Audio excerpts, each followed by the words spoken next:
여러분 혹시 사업하면서 직원을 쓰시나요? 아직 직원이 없으신 분들은 이 직원 한 명을 쓴다는 게 얼마나 어려운 일인지 잘 모르실 거예요. 왜냐면 직원이 아예 없을 때랑 직원이 알바생 한 명이라도 이 직원이 있을 때랑은 사업자가 알아야 되는 법의 범위가 엄청나게 달라지거든요. 우리가 지금까지 정리를 한 그 세법도 그랬지만 그 노무 관련한 법들도 꽤 복잡해요. 직원이 한 명이라도 있으면 갑자기 지켜야 되는 법이 무려 9개나 늘어납니다. 사실 인사 담당자가 따로 없는 우리 같은 영세한 자영업자가 이 노무 관련된 법령을 제대로 지키면서 사업을 한다는 게 거의 불가능할 정도로 법을 너무 복잡하게 만들어 놓은 게 아닌가 싶어요. 그래서 이런 걸 잘 몰라가지고 일어나는 분쟁도 되게 많죠. 근데 어차피 이제 대한민국에서 사업을 하면서 직원을 단 한 명이라도 쓰려면 이 법들을 피해갈 수는 없으니까 제대로 좀 정리를 해두면 좋겠죠. 한 가지 좋은 소식이 있는데요. 그나마 이 노무 관련된 법들은 세법보다는 훨씬 덜 복잡해요. 아마 동영상 6개 정도면 정리가 다 될 것 같거든요. 그러니까 너무 어렵게 생각하지 마시고 요거 하나씩 하나씩 알아가면 될 거예요. 제가 오늘 영상의 제목을 노무가 어려운 이유라고 정했지만 막상 정리를 해 놓으면 또 그렇게 어렵진 않거든요. 그래서 오늘은 이 노무가 도대체 왜 이렇게 어렵게 느껴졌는지 그리고 우리가 직원을 쓰려면 이제 꼭 지켜야 되는 것들이 도대체 어떤 것들이 있는지 싹 한번 정리를 해보겠습니다. 오늘 내용도 아주 중요하니까 꼭 끝까지 봐주시고요. 좋아요랑 구독도 부탁드릴게요.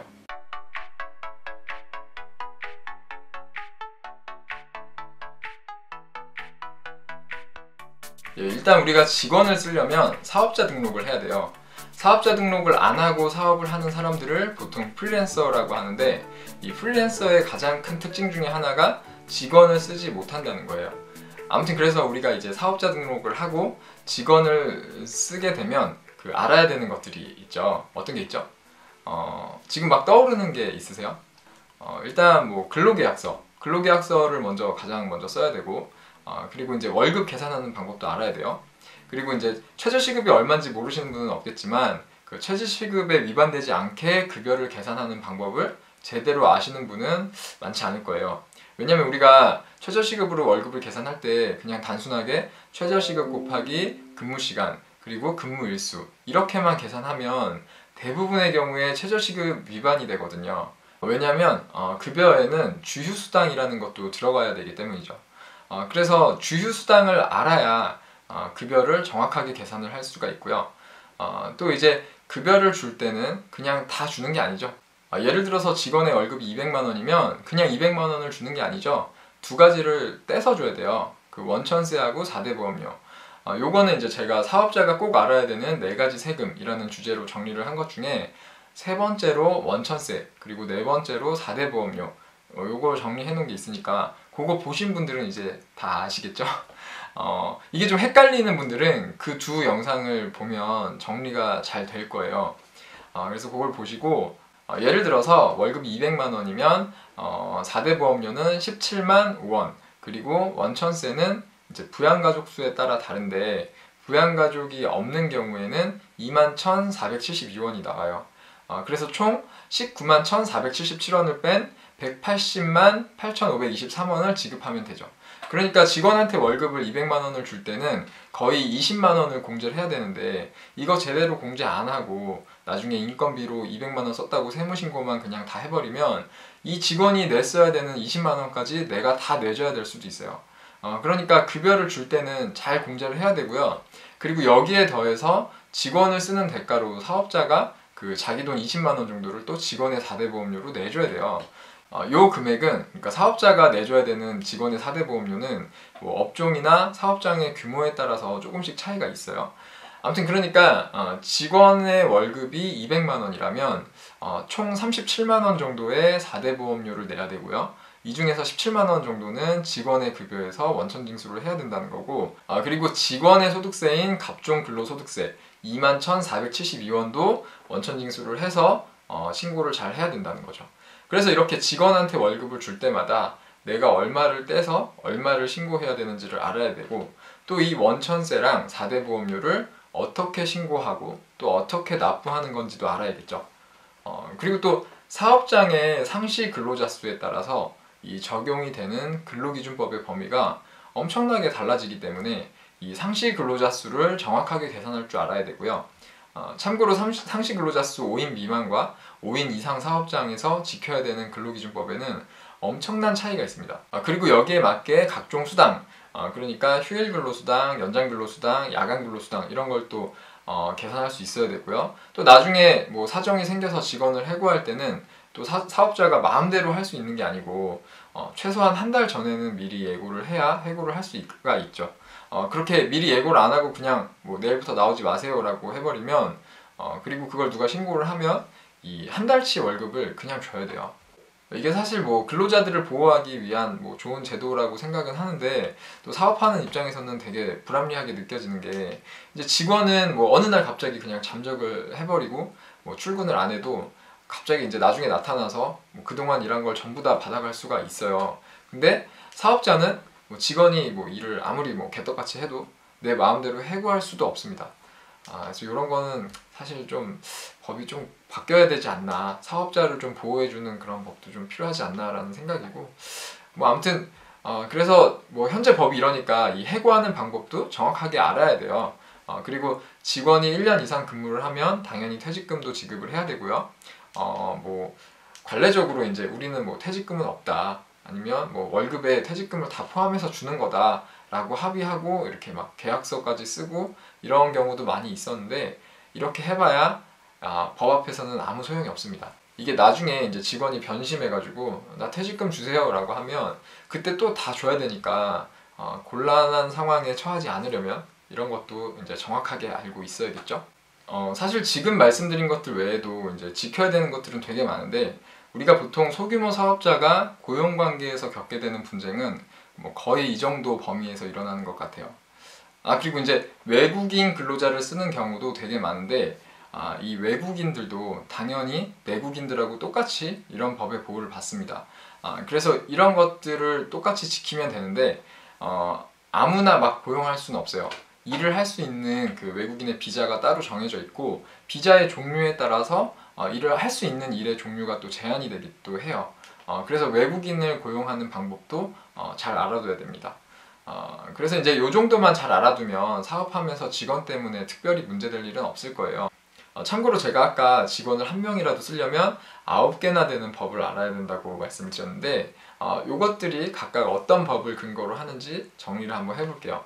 일단 가장 중요한 근로기준법이 있어요. 근로기준법에서는 뭐 근로계약서를 써야 된다는 거, 최저임금을 줘야 된다는 거, 주휴수당을 줘야 된다는 거, 그리고 뭐 상시 근로자 수, 각종 수당, 그리고 뭐 해고 방법, 그리고 퇴직금 같은 것들이 이제 명시가 되어 있고요. 그리고 매년 이맘때가 되면 이슈가 많이 되는 최저시급, 특히나 이제 요즘에 이슈가 진짜 많이 되고 있는 이 최저시급은 최저임금법을 따르고 있고요. 그리고 원천세는 소득세법에 정해져 있고, 그리고 4대 보험료는 각 4개의 그 4대 보험마다 각각의 법령이 있어요. 국민건강보험법, 국민연금법, 고용보험법, 산업재해보상보험법, 그리고 이제 외국인 고용과 관련해서는 출입국관리법, 외국인 근로자 고용 등에 관한 법률, 이 정도가 있고요. 사실 이것 말고도 더 있을 거예요. 뭐 예를 들어서 청소년을 고용하려면 청소년 보호법도 알아야 될 거고, 뭐 그리고 또 제가 지금 생각하지 못한 법들이 더 있을 수도 있는데, 근데 이 정도만 잘 알아놔도 웬만한 문제들은 다 무난하게 해결이 될 거예요. 제가 이번 영상의 제목을 그 노무가 어려운 이유라고 정했는데, 지금 이 화면을 보시면 그동안 왜 이렇게 노무 문제가 어려웠는지 아시겠죠? 그래서 다음 영상부터는 요 내용들을 이제 하나씩 정리를 할 건데, 요거를 그대로 하나하나 다 영상으로 만드는 거는 별로 재미가 없을 것 같고요. 좀 중요한데 헷갈리기 쉬운 것들을 먼저 요런 순서로 정리를 하고, 그리고 나머지 내용들은 저희 카페에 웬만한 건 거의 다 정리를 해놨거든요. 예를 들면 지금 저희 카페 들어오시면 이제 이런 식으로 정리를 해놨는데, 뭐 근로계약서 쓰는 것 같은 경우에는 뭐 특별히 어려울 게 없을 것 같아요. 그냥 여기 들어가서 이제 이렇게 법에 명시되어 있는 이런 내용을 작성하면 된다는 거고, 요거는 이제 고용노동부에서 만든 표준 근로계약서 양식이 있어서 그것도 여기에다가 첨부를 해놨으니까 요거 그냥 받아서 쓰시면 되고요. 그리고 각종 수당이나 해고 방법, 퇴직금 뭐 이런 것들은 여기에 이제 요 근로기준법 요거를 들어가서 보면 상시 근로자 수 5인을 기준으로 각각 이제 어떤 법을 어떻게 지켜야 되는지 다 정리를 해놨어요. 이런 건 그냥 보시면 되는 거고 이런 거는 뭐 특별히 어려운 건 아니라 제가 뭐 굳이 영상으로 만들 필요는 없을 것 같고요. 아무튼 그래서 우리 카페에다가 이렇게 웬만한 건 다 정리를 해놨으니까 여기 이제 카페에 오셔가지고 이렇게 보면 될 것 같고요. 저는 뭐 요 내용 정도는 이제 설명을 좀 드리면 좋을 것 같아서 여기 있는 요 순서대로 영상을 한번 만들어 볼게요. 일단 근로기준법이나 소득세법, 4대 보험법 뭐 이런 거를 이제 정확하게 적용을 하려면 각 법에서 근로자를 이제 어떻게 구분하는지를 알아야 되거든요. 우리가 보통은 이제 뭐 계약직이네, 정규직이네, 알바네 뭐 이런 식으로 구분을 하지만 법에서는 그런 용어는 없고 예를 들면 이제 상용 근로자, 일용 근로자 또는 뭐 단시간 근로자 뭐 이런 식으로 이제 구분을 하는데 그래서 그걸 잘 알아야 되는데 이게 각 법마다 또 그 구분 기준이 다 달라요. 그래서 그게 어떻게 구분이 되는지를 정확하게 먼저 알아야 되고요. 그리고 상시 근로자 수에 따라서 이 적용이 되는 근로기준법의 범위가 너무 많이 달라지기 때문에 이 상시 근로자 수를 정확하게 계산하는 방법도 아셔야 되고요. 그리고 월급 계산하는 거 이거 생각보다 진짜 많이 어려워 하시더라고요. 사실 인간적으로 이게 너무 좀 복잡해요. 월급 하나 계산하는데 이게 고려돼야 되는 변수가 엄청나게 많거든요.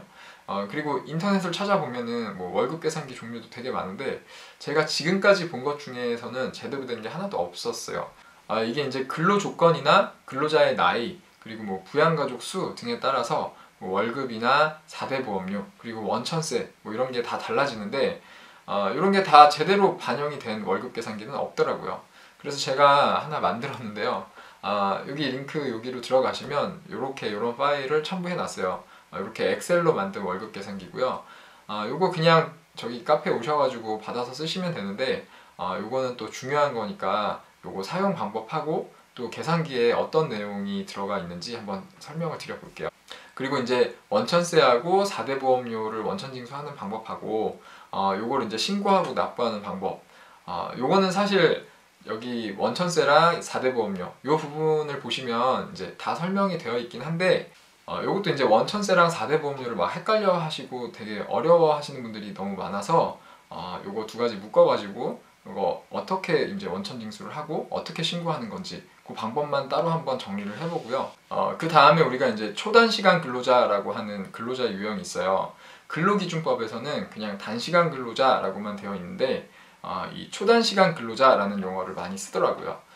이게 아마 근로기준법에서는 단시간 근로자는 이제 주휴수당이나 퇴직금을 안 줘도 되고요. 그리고 또 4대 보험법에서는 요 단시간 근로자로 구분하는 기준이 그 근로기준법에서 구분하는 거랑은 조금 다른데 아무튼 요 단시간 근로자에 해당이 되면 국민연금하고 건강보험하고 고용보험에는 가입을 안 할 수가 있거든요.